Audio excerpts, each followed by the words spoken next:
কি কি কি এই কামড়াবে বলছে 2 মিনিট কামড়াবে। প্রথমেই বলুন এইরকম একটা সম্মান পেয়ে সম্মানিত হয়ে কেমন লাগছে?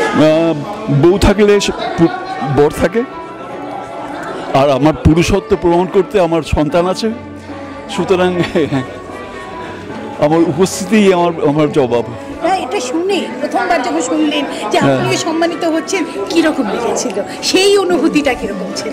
আমি কখনো তো হাসি না, ভীষণ গম্ভীর হয়ে থাকি সবসময়, একটু বেশি হাসলাম।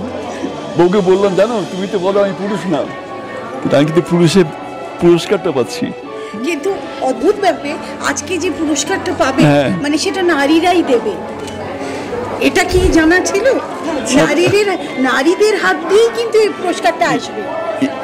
এই ইহা সম্পর্কে আমি কিছু বলিতে নারী। কেন বলিতে নারী? বলিতে নারী, ওকে।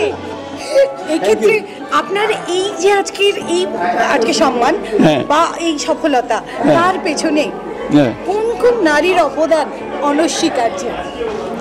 আপনি বলছেন আমার বউর কথা বলবো? সবাই ওকে প্রশংসা করে। আমার পেছনে সব থেকে বড় দিদি অবদান কারো থেকে থাকে, এটা যে আমার মা আমাকে জন্ম দিয়েছেন, আর আমাকে জন্ম দিয়ে ধরে রেখেছেন আমার বউ। কাঁদছি আমি। বর্তমানে যদি বলতাম যদি ও না থাকতো আমার বিয়ে হতো না, কেউ করতো? যদি বলি ম্যাজিক দিয়ে এই মোমেন্টে বাংলায় কিছু চেঞ্জ করে দেওয়া যেত, কি চেঞ্জ করতে? কি আদর্শ, কি আদর্শ! ছি ছি ছি ছি ছি। ও যেখানে যাবে আমি যাব। আমি যখন মরে যাব, আমি উইল রেখে যাব, পরের জন্মে কিন্তু আমরা আবার স্বামী স্ত্রী হব। কিভাবে? সামনের জন্মে যখন আমরা আবার দুজনের কাছে আসব, তখন ও স্ত্রী হবে, আমি স্বামী। তার কারণ হচ্ছে পুরস্কারটা পাবে না, পুরস্কারটা পাওয়ার জন্য ওই পরের জন্মে। কিন্তু কথাই তো বলে পতির পুণ্য সতীর পুণ্য, সুতরাং অবভিয়াসলি আধার সম্মান তো এমনি কেউ যদি বলে আপনি আপনার বউকে কতটা ভালোবাসেন, সেখানে আপনি তার উত্তরে কি দেবেন? 3টে বাচ্চাকে দেখিয়ে দেবো, নেবে নাও, মানে কি বলবে? আপনিও কি সহমত? হ্যাঁ, নিশ্চয়ই। পারলে আরো হতো না? হ্যাঁ, ও তো বললো একটা ফুটবল টিম করে ফেলবে। মানে মধ্যে কে কাকে বেশি ভালোবাসেন সেটা বলুন। হ্যাঁ, আপনি বেশি ম্যামকে ভালোবাসেন না ম্যাম আপনাকে বেশি ভালোবাসেন? ম্যাডাম আমাকে ভালোবাসে। কে কাকে বেশি ভালোবাসে? আমি এই ফাটা গলা নিয়ে কোনো ভালোবাসি বাজাতে পারবো না। আমি না যখন নাকি বারান্দায় যাই, আমার বাড়িতে আমার বউ না জানলা বন্ধ করে দেয়। পাশের বাড়ি এক সুন্দরী মহিলা এসেছেন, চলুন।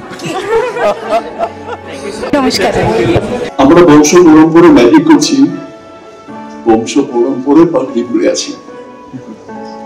আমার প্রফেশনালি পাগড়ি পরার সময়টা ছিল আজ থেকে 53 বছর আগে।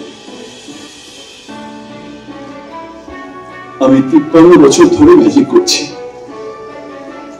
আর শুধু তা নয়, আমরা বংশ পরম্পরে ম্যাজিক দেখাচ্ছি।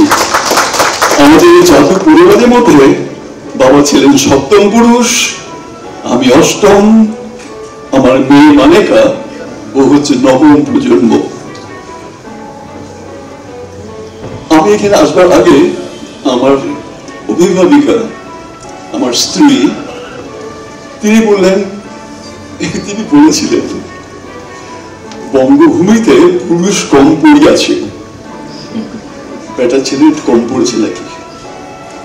আমি ওনাকে ধরে নিয়ে এসছি, তুমি দেখে যাও যে কত পুরুষ আছে আমাদের সমাজে এখনো।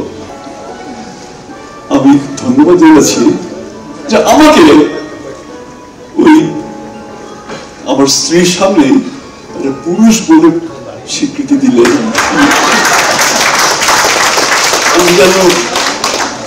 আমি যেন পুরুষদের রিপ্রেজেন্ট করতে পারি।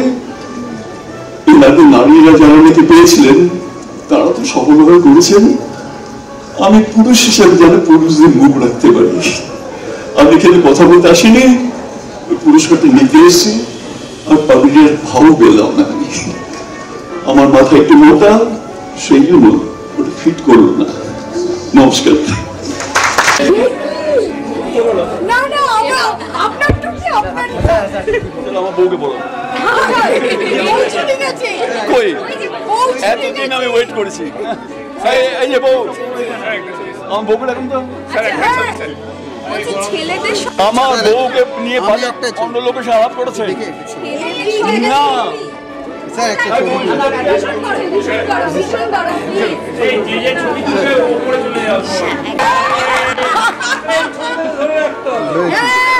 এই ছবি ধরে রাখার মতো। চোর ধরে পড়েছে। না না বাজে কথা আমি জবাব দিই না। আমি বউকে টুপি পড়তে পারিনি এখন পর্যন্ত। 53 বছর ব্যাস। জীবনের স্বপ্নে আনন্দের ফেরিওয়ালা।